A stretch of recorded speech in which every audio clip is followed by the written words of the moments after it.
Boa tarde a todos. Quero agradecer à Folha de São Paulo e ao Instituto Fernando Henrique Cardoso por mais essa oportunidade de discutirmos esse tema que parece ter entrado na agenda brasileira, talvez com atraso. E cumprimentar meus companheiros de mesa, lembrando com Marcum os muitos anos, durante os muitos anos em que ele conduziu Roda Viva, sempre me distinguiu, convidando-me a integrar o grande time de jornalistas que frequentaram aquele programa, que estiveram na banca de entrevistadores. Acho que o Roda Viva é uma marca da TV Pública, talvez a marca mais importante da TV Pública no Brasil, além da programação infantil. Quero saudar o Eugênio Butti na qualidade de quase meu antecessor, na medida em que a EBC incorpora a Radiobras e incorpora com isso, né, a grande herança positiva, saudável, importante, né, que vai muito beneficiar a nossa gestão pelas mudanças importantes na cultura, na organização, na instauração de um padrão de jornalismo que ele implantou em sua gestão à frente da Radiobras, da qual somos herdeiros, queremos preservar e aprofundar na nova instituição. Quero também saudar o Carlos Eduardo Lins Silva, desejando muito sucesso nesse novo papel que ele assume. E meu tempo está passando. Olha, e quero cumprimentar vocês e agradecer pela presença de todos, para que a gente tenha um bom debate. Eu acho assim, uma coisa reveladora de que o tema da comunicação pública entrou na agenda brasileira, como eu dizia, é um debate como esse, que há 10 anos nós não estaríamos realizando, né? Embora a questão da comunicação pública remonte muito antes. Durante esse período, né, em que essa discussão ganhou força, nos últimos 5 anos, e agora, em particular, nesse período em que eu entrei nesse processo, eu passei a ocupar a presidência da EBC, a partir, especialmente, da medida provisória, eu tenho ido a dezenas de debates em todas as instâncias, universidades, sindicatos, escolas, organizações de empresários e também, como esse, em organizações de comunicação, e vejo sempre um grande interesse. Então, eu acho que quando a pergunta é colocada por esse debate aqui, para que uma TV pública, qual a finalidade de uma TV pública, isso se expressa nessa curiosidade, nessa vontade de participar do debate que a gente encontra em todos os lugares. Eu disse nos últimos 5 anos, porque eu acho que depois assim, de um longo silêncio sobre esse assunto, embora ele esteja lá na Constituição, embora ele esteja tangenciado pela Constituição e venha de muito antes, nós tivemos, assim, acho que 2 momentos importantes. 2003, o Fórum Internacional de TVs Públicas, organizado pela TVE no Rio de Janeiro, na gestão Beth Carmona, né, que trouxe ao Brasil muitas expressões das TVs públicas internacionais. Foi um debate importante que difundiu mais a ideia da TV pública no Brasil. O Fórum de 2007, muitos aqui participaram, e que também deu seguimento aos processos que nós estamos vivendo.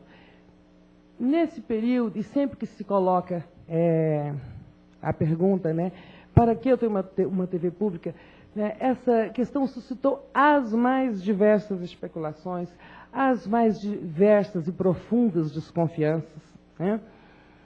E eu acho assim que a resposta é muito simples. Uma TV pública, uma comunicação pública, um sistema de comunicação público não tem a ver com nenhuma outra coisa senão com a democracia, né? E para falar disso, a gente tem que recordar um pouquinho o processo histórico relacionado com a televisão no mundo, no Brasil. Acho que é preciso revisitar isso para chegar ao nosso momento, lembrando, por exemplo, né, a origem da TV na Europa Central, uma TV que nasce por iniciativa do Estado, mas de TV estatal, no sentido de controlada pelo poder público, né? Ela acaba sofrendo a cobrança de uma sociedade que aprofunda a experiência democrática, de uma cidadania que vai se tornando mais e mais exigente e diz: eu também, sociedade, quero participar da gestão dessa televisão que o Estado mantém. E assim se tornaram TVs públicas, da BBC à RTP, que nos é próxima em língua portuguesa, passando aí pela francesa, pelas alemãs, pela RAI, pela TVE de Espanha, a primeira, essas coisas todas. E o que veio depois? A TV privada, né, surge e implanta sua lógica comercial, começa a fazer uma televisão europeia comercial, mas as TVs públicas seguem cumprindo o seu papel, que é fazer algo diferente ou aquilo que a TV comercial não faz, segue seu caminho como uma programação que não deve expressar uma visão única de mundo, mas procurar ser a expressão numa grade única das mais diferentes visões do mundo. Segue ela fazendo uma programação diferenciada daquela da TV comercial, que a própria lógica da publicidade, do break, dos intervalos e das próprias concessões que uma TV comercial precisa, por sua natureza, fazer a publicidade em busca da audiência, porque nós entramos no círculo ali, no círculo de interdependência, audiência, publicidade, publicidade, audiência, e essas TVs públicas seguem fazendo diferente, aquela programação voltada para a educação em sentido largo, voltada para o cidadão e não tratando esse cidadão como mero consumidor, e logrou na Europa Central, nesses países onde ela teve sucesso, ganhar a distância necessária, tanto do poder político quanto do mercado, né? O que acontece no Brasil talvez seja o que tenha ditado nossa distância desse tema, tenha sido a origem privada da televisão brasileira, que nasceu já como concessão do Estado. Mas essa não é uma boa explicação, porque a TV dos Estados Unidos também nasce como televisão privada e, no entanto, lá se organizou uma importante rede de televisão pública, a PBS, com uma natureza, uma forma de organização um pouco diferente, bastante diferente, a meu ver, das formas europeias, mas também cumprindo as mesmas finalidades, né? Também servindo para fazer a programação diferenciada e ser a expressão do pluralismo, também servindo para incluir numa rede a produção, os bens simbólicos audiovisuais que toda a sociedade produz fora das grandes estruturas, das grandes redes, para aproximar as culturas regionais e suas diferenças, e, em suma, a diversidade da sociedade americana, que, em matéria de diversidade, tem algo com a nossa, né, com a brasileira, acho que isso é o multiculturalismo, etc. E, no Brasil, isso não aconteceu, né? A nossa televisão segue privada, ganha qualidade, cumpre a televisão comercial um importante papel na integração do Brasil. E no regime militar surgem as TVs estatais, né? A TV do Rio já existia, uma coisa parecida com a TV pública, mas também dependente do Estado. E aqui em São Paulo, no surgimento, no movimento que levou ao surgimento de muitas TVs educativas, TVs estaduais, surge a TV Cultura, que se diferencia de todas as demais por ser a única que tem um modelo de TV pública, tem um conselho, tem uma relação com a sociedade, embora tenha a dependência do governo do Estado de São Paulo, no aspecto financeiro. Mas, durante esse tempo, foi a única televisão, no meu entendimento, que se podia qualificar como uma TV pública. Seguem as TVs estaduais, controladas por governos estaduais ou por governos federais, e o destino natural delas é o definhamento, porque, né, tem anos 70, satélite, redes comerciais se implantam, alguns governos investem naquelas televisões, tiram proveito delas para servir a sociedade, fazer programas educacionais, outros não, né, outros usam como diários oficiais eletrônicos, etc. E, então, esse é um panorama que temos hoje, assim, eu acho que a EBC surge também para organizar, né, este patrimônio da sociedade brasileira, que está sem destinação, estava sem projeto. Eu dizia muito no Congresso, nos debates da medida provisória, que o Congresso, se rejeitasse a MP 398, tinha a obrigação de apresentar um projeto de lei dando uma outra destinação, uma outra forma de organização racional deste patrimônio, né? Faltam 5. Então, o que, assim, resumindo, essa discussão deságua o anseio de seminário difuso, academia, militantes por uma comunicação democrática, esses segmentos residuais que discutiam uma TV pública, deságua em certo momento na Constituinte. Eu vivenciei o confronto entre o que se chamava o campo progressista, que eram esquerda e liberais, sob a liderança de Mário Covas, e o centrão expressivo do setor mais conservador da Constituinte. Um embate que resultou no artigo 223, que prevê a complementaridade entre sistemas público, privado e estatal. Isso é pluralismo, isso é complementaridade, isso é qualidade da democracia. No entanto, se passaram 20 anos e esse artigo nunca teve implementação.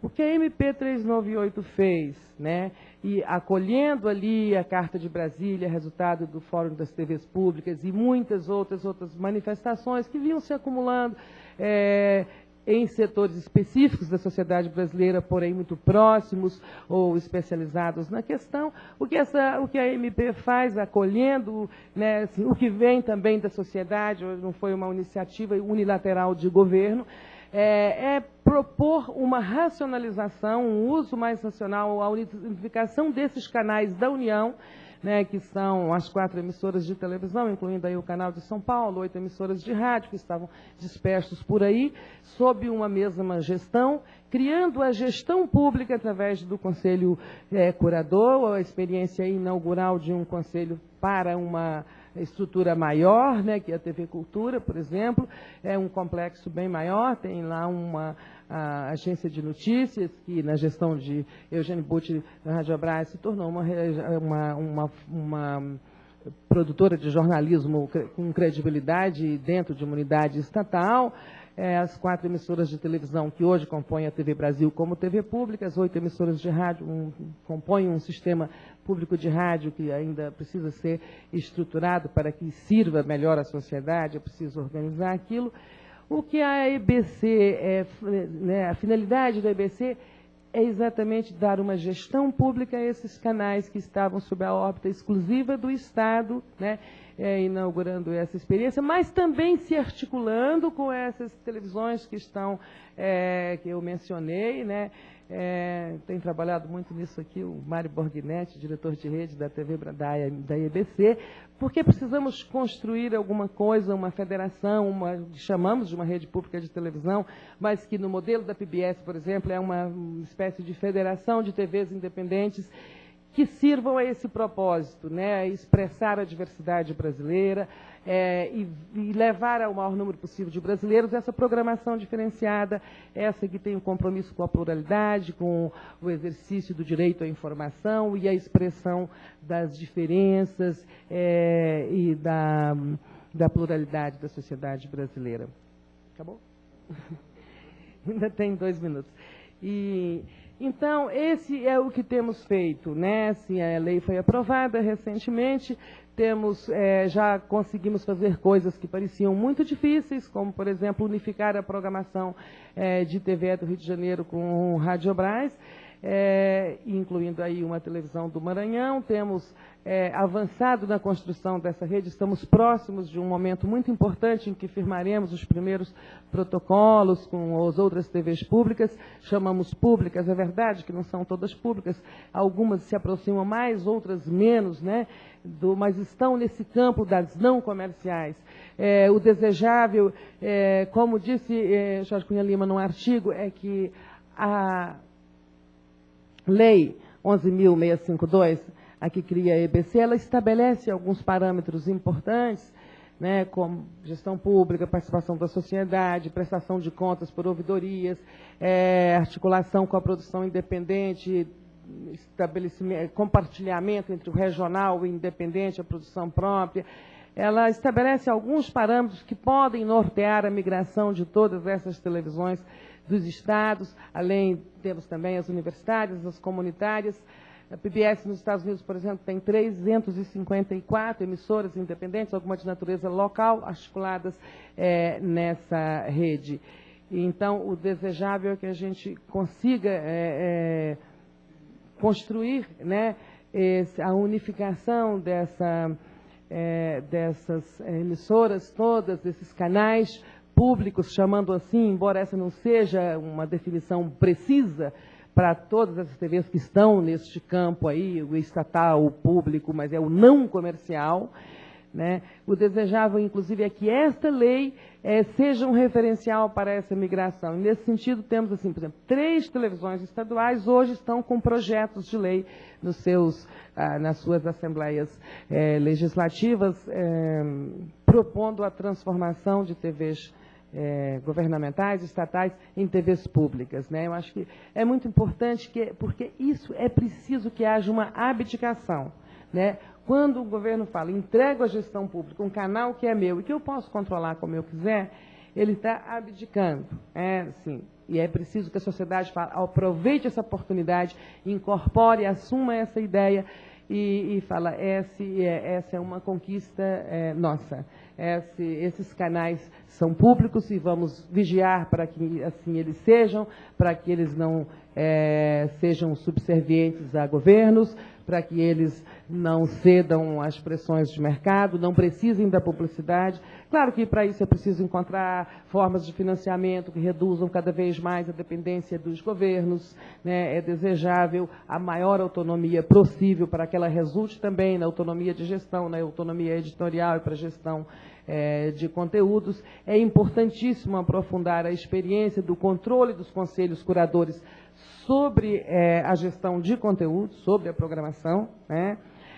Ainda que essas instituições, na medida em que há dinheiro do Estado via orçamento, elas precisam prestar contas em instituições do Estado, elas precisam ter fiscalização, precisam, né, se subordinar a instâncias que conferem a gestão administrativa, mas a subordinação do ponto de vista do conteúdo tem que ser aos conselhos e a todas as possibilidades de participação da sociedade. E nisso, a chegada da era digital propiciará muitas oportunidades, né, de interatividade, de a cidadania estar diretamente participando, né, da condução desses canais públicos. Agora sim, o resto a gente complementa nas perguntas, é claro que muitas virão, então obrigada. Obrigado, Tereza.